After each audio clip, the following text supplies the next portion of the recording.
Tantor Audio presents Legacies by L.E. Modesitt, Jr. Narrated by Kyle McCarley. 1. A Legacy Promised. 1.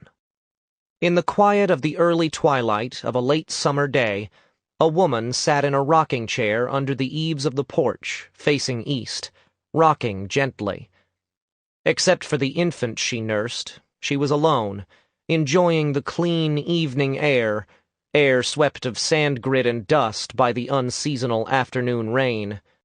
So clear was the silver-green sky that the still sunlit Erlal Plateau stood out above the nearer treeless rise that was Westridge, stood out so forcefully that it appeared yards away rather than tens of vaunts to the north and east.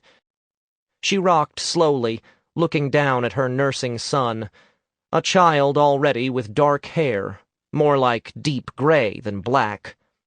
Through the open windows set in the heavy stone walls, she could hear the occasional clatter of platters being replaced in the cupboards, and the squeak of the hand pump. The glittering and scattered light reflected from the quartz outcroppings on the top edge of the distant and towering plateau died away as the sun dropped farther.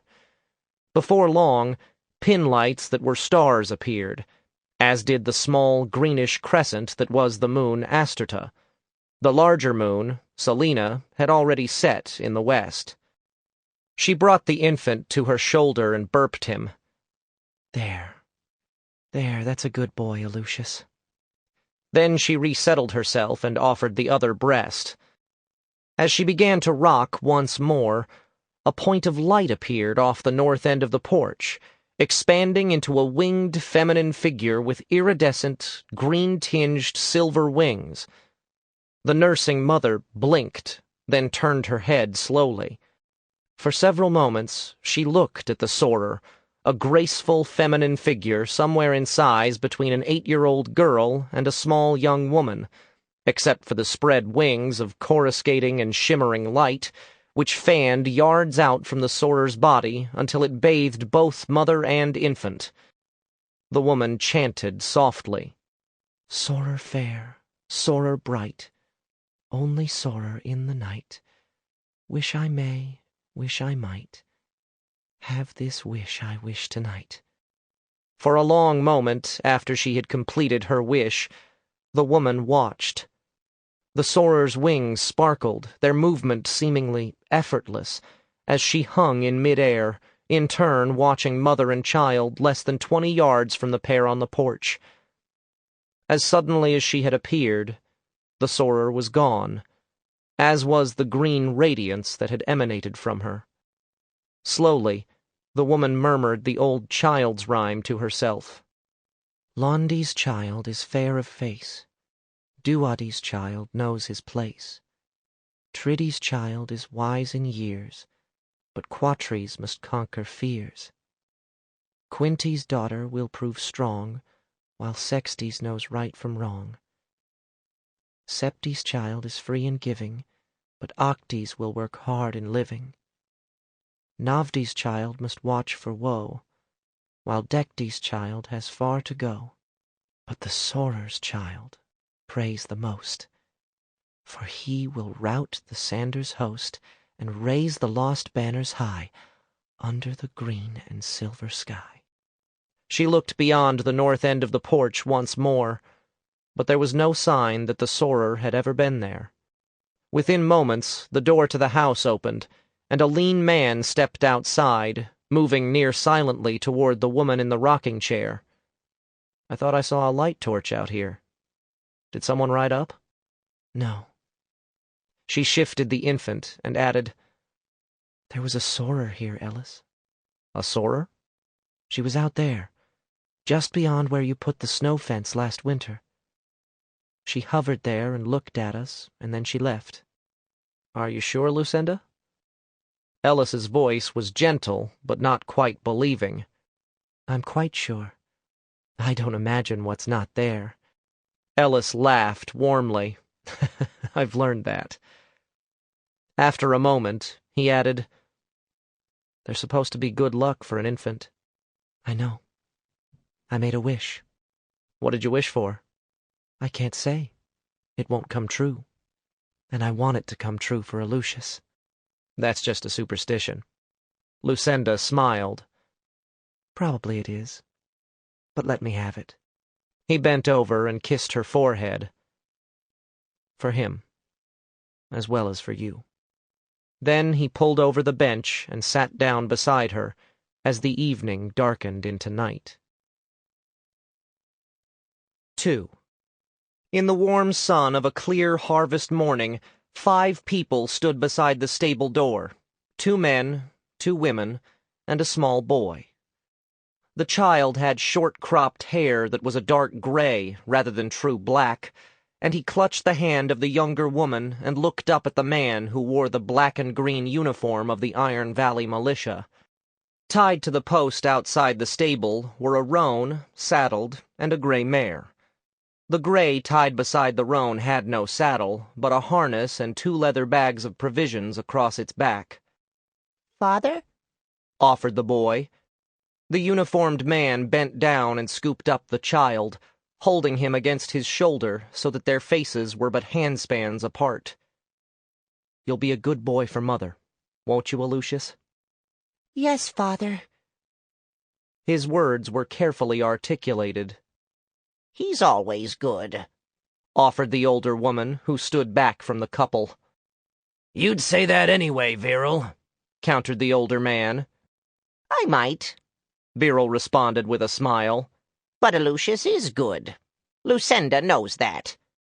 You'll be careful, Ellis? said Lucenda. You will, won't you? "He'll be fine," boomed the older man. "Best officer in all Iron Valley. Just going after brigands, that's all. Not like the border wars with the Lanacronans when I was his age. They had talent wielders. Not very good, but they did call out Sanders." "That was then, Royalt," Viral pointed out. "You and Ellis can compare stories when he comes back. Rayleighs, Sanders, talent wielders, whatever you want." The 3 other adults smiled at the dryness of her tone. Ellis handed Alusius back to Lucenda, then bent forward and hugged her, kissing her on the cheek. You 2 be good. I shouldn't be gone that long. Alusius squirmed, and Lucenda set him down beside her and threw her arms around her husband, holding him tightly. Alusius looked up at the pair, embracing, then to the corral not 2 yards from where he stood. His eyes met the black-rimmed red orbs of the lead night ram, and he gently let go of his mother's trousers, taking 1 step, then another toward the black-wooled ram with the red eyes and sharp horns. "Alusius!" Lucenda cried, lunging toward her son. "Let him go," came Royalt's voice. "Best we see now. He's protected by the fence. Rams don't hurt children, unless the children hit them, and Alusius won't do that." Lucenda glanced from Alusius to the fence, and to the night ram on the far side of the 4 rails. Then she looked to Ellis. His lips were tight, his eyes fixed on their son. In the silence that had settled across the stead, Alusius took 3 more steps until his chest was against the 2nd railing. The night ram stepped forward and lowered his head, until his eyes focused on the child. The curled and knife-pointed black horns glittered, reflecting the sun from their lethal smoothness, standing out from the light-absorbing all-black face, and from the black fleece that was so deep in color that the ram was darker than any night. Even the sharp-edged hoofs were night black. The boy smiled at the night ram, then reached out with his left hand and touched the beast's jaw, fingertips from the sharp teeth. "Good. Good ram." For a long moment, the night ram's eyes took in Alusius. Then the ram slowly lowered himself to the ground, so that his eyes were level with those of the boy. Alusius smiled. "He's a good ram." Yes, he is. Lucenda's voice was strained. "He likes me." I'm sure he does. Deliberately, slowly, Alusius lifted his hand away from the night ram. You be good, Ram. He stepped away from the railing. The ram slowly rose, lifting his head and sharp horns, but only watched as the boy stepped toward his mother. He was a good ram. Lucinda swept Alusius up into her arms, hanging on tightly. Yes, he was, but you must be careful with the night sheep. I was careful. The ram tilted his head before turning and walking toward the far side of the corral. He'll be a herder for sure, Ellis. The older and broad-shouldered Royalt laughed. He's already got away with them. He'll be ready to take the flock with us when you get back. That's good to know. And so young yet. Ellis smiled and straightened the green and black tunic. The smile faded as he looked at Lucinda and Alusius. He stepped over to them and hugged both of them for a moment.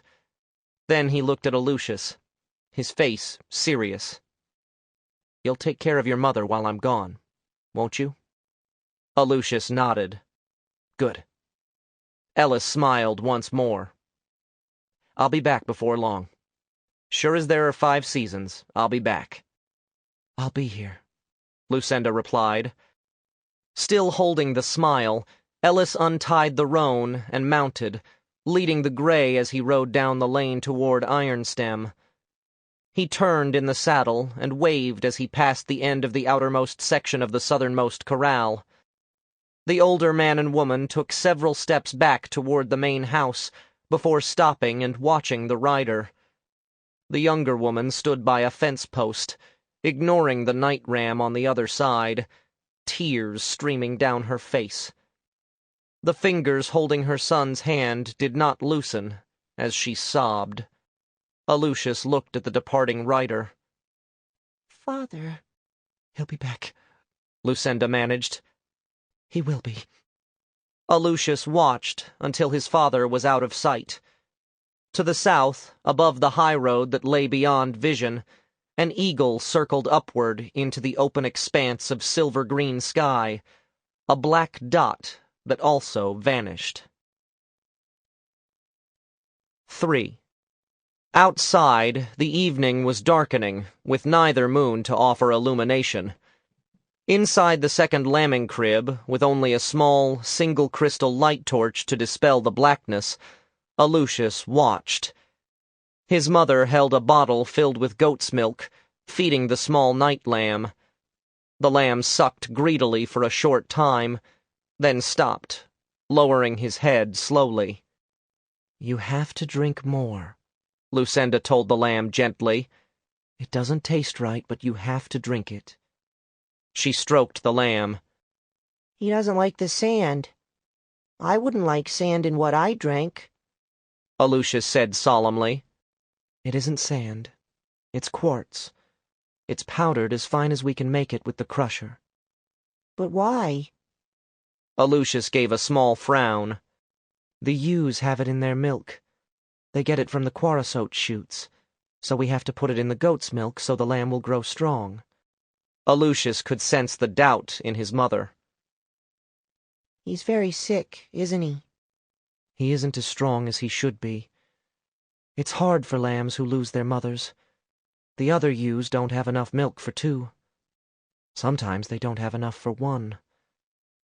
Lucinda tendered the bottle, and the lamb sucked for a time, but the amount of milk left in the bottle remained almost the same. He doesn't feel good, Alusius said. He's tired. He has to eat or he won't get well, Lucinda said evenly. Will he die? He might. Alusius sensed the concern in his mother's words, and the darkness behind them. He looked at the lamb, then sat down on the old horse blanket beside the animal. Slowly, he reached out and drew the small creature to him, his arms around the lamb's neck.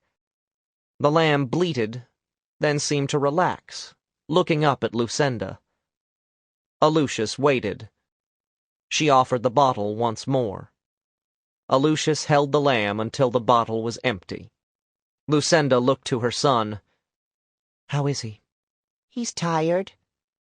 He'll be better. He made a mess of you, Lucinda said. I'll ask Grandmam how to wash it off. Alusius yawned and lay down on the blanket next to the lamb. I'm staying here. He needs me. He'll be better. For a while, dear. All night.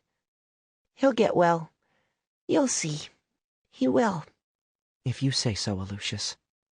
I just know he'll get stronger. The child's treble voice held absolute conviction. He yawned again, and then again. Before long, his eyes closed. So did those of the lamb. Lucinda looked at the sleeping child and the sleeping lamb. A faint smile crossed her lips. 4. The wind of late fall whistled around the dwelling, but the warmth from the big iron stove in the main room had infused the front parlor as well, as had the heat from the kitchen, with the associated smells of baking apples, biscuits, and mutton. Because it was deck-day, when Royalt did not graze the night sheep, the older man sat behind the table desk, studying the black leather-bound ledger. He dipped the iron pen into the inkwell and added several figures to the column of figures. Then, with a satisfied half-smile, he swished the pen in the cleaning bowl, wiped it gently with a scrap of cloth, and set it in its stand. After closing the ledger, he stood and put it on the top shelf of the bookcase. As he lowered his hand, his sleeve slipped back over his herder's wrist guard, a seamless band of silver with a strip of black crystal in the center. Alusius watched from the leather hassock by the bookcase, his eyes on the herder's wrist guard for a long moment. While chores still had to be done on deck-day, the day ending the week seemed special, perhaps because there was time for the adults to talk, and Alusius could listen, and no one urged him on to the next chore. Could I play a game of Leshek with you, Grandfather? Asked Alusius. A short one before supper, if you wouldn't mind. You finished your lessons? Yes, sir. Alusius pointed to the lesson book on the one shelf that was his, and that held his learning books as well. Do you want to look at them? You say they're done, they're done. Royalt leaned forward and offered a wide smile. You've been watching us, haven't you? Yes, sir. Alusius did not move from the hassock. Supper'll be ready before long. There was a twinkle in Royalt's eyes as he watched his grandson. We're having an apple pie. You can smell it. I know. I helped Mother pick the best baskets at market. This afternoon I cored the apples and sliced them. The herder frowned slightly. How did you pick the apples? I was careful. I just said some baskets looked good. Alusius put both slippered feet on the polished wooden floor. You said I had to be careful. I did. A good herder has some of the talent, and most people are not comfortable with it. They especially don't like children with it. I was careful, Alusius said again. I'm sure you were, boy. Royalt grinned. You think you can beat me? Probably not yet, Alusius replied. I can't see far enough ahead. None of us can, boy. We'd always like to see farther than we can. That's being human. Royalt took the board from the shelf and set it on the table, followed by the plain Lorcan box that held the pieces. Alusius stood and pulled the hassock to the side of the table opposite his grandsire. Then he knelt on the hassock. You want black or green? Asked Royalt. Don't we choose? Royalt laughed. You pick. I'll choose. The boy took 2 of the foot warriors, one green and one black, and then lowered his hands below the table, switching the pieces between hands several times before lifting both hands back up and presenting them to his grandfather. Royalt touched Alusius's right hand. The boy turned his hand over, opening it and showing the black piece. Then he turned his left hand and displayed the green foot warrior. Black it is. Alusius quickly set up the pieces, beginning with the foot warriors in the first row and ending with the Sorter Queen and Sander King. Do you have any questions before we start? Asked Royalt. No, sir. Except, Why is the soarer a woman and the most powerful? Sanders are powerful too, and they kill night sheep. The soarers don't. He paused. Do they? No, the soarers don't. The older man laughed. I can't tell you why the soarer is the most powerful piece. It's always been that way. Alusius waited for his grandfather's move. Not surprisingly, it was the 4th foot warrior 2 squares forward. Alusius matched the move so that the two blocked each other. His grandfather moved the pterodon out, and Alusius countered by moving his 5th foot warrior a single square forward. By several more moves, Royalt was smiling. You have been watching. You're playing like your mother, but that last move was like Warland's. Royalt attacked, taking Alusius's lesser elector, but losing a pterodon and a foot warrior before capturing the boy's greater elector at the cost of the other pterodon. "Supper's ready," called Lucinda from the main room. We can finish after supper, Royalt suggested. Alusius studied the board before looking at his grandfather. No, sir. You'll win. I might not. You should win, Alusius said. But could we play another tomorrow? I think I could manage that, if I'm not late bringing in the flock. Royalt stood. Before long, you'll be besting me. Royalt laughed. Time to wash up, boy. Alusius followed Royalt to the washroom off the kitchen, where Royalt took the lever of the hand pump and put it through several cycles until the chill water was flowing into the basin. Alusius waited and then took his turn before returning to the kitchen. Royalt sat at the head of the table at the only chair with arms, facing into the kitchen, while Viral sat at his left, closest to the serving table. Lucinda set a wide platter of mutton, from a town sheep bought the week before, on the table, and then seated herself at the end of the table, with Alusius on her left. Viral cleared her throat, gently, and the other 3 bowed their heads. In the name of the one who is, may our food be blessed and our lives as well. And blessed be the lives of both the deserving and the undeserving, that both may strive to do good in the world and beyond. Viral smiled and looked up, glancing at Royalt. The herder returned the smile and then speared a slab of the mutton and set it on his wife's platter before serving himself and passing the platter to Viral, who in turn passed it to Lucinda. Lucinda served Alusius and herself. The glad beans, doused and lightly fried in sweet oil, followed. Alusius took 1 biscuit after his grandfather passed the basket to him. You can have 2, offered Viral. You're a growing boy, and there's more than enough. We got some of the best honey from Daktar last week. Alusius grinned. Thank you, Grandmam. He knew about the honey, having already snitched the smallest of samples several times during the week.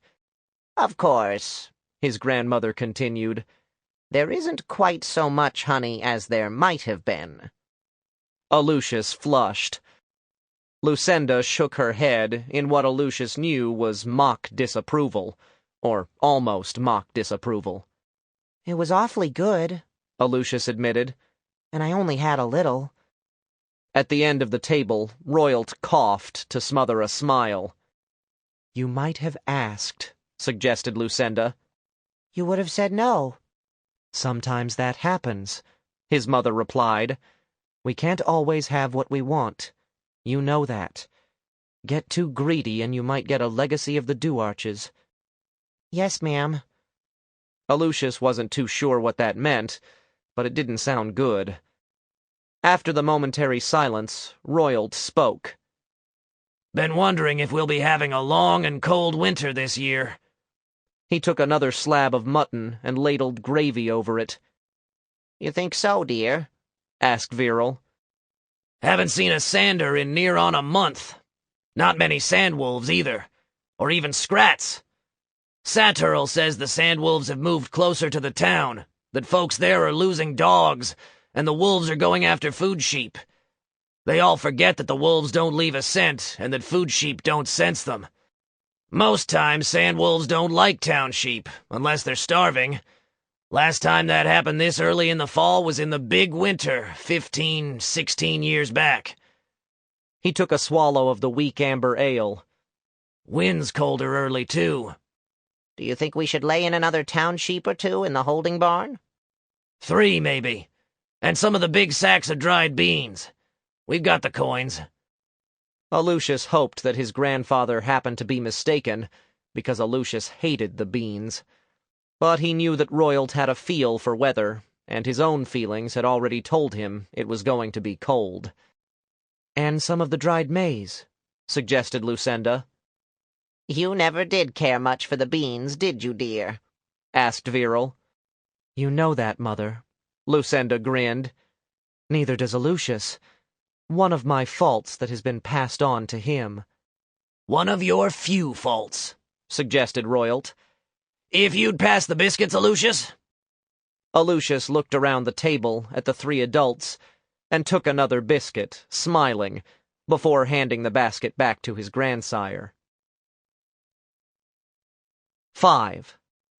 The duarchy of Corus blessed all the lands with peace and prosperity for generation upon generation, from the times of the forerunners onward. Never was there so fair a realm, so just a world, and so blessed the peoples of a world.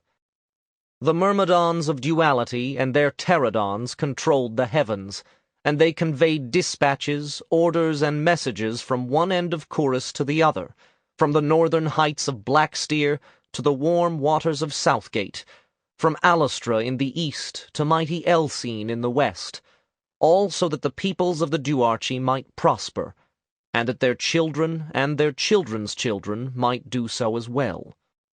Likewise, the electors of justice and the recorders of deeds made sure that evil gained no foothold in any city, not even in the courts and chambers of the duarches, nor in the meanest of city quarters, for without justice nothing endures for long.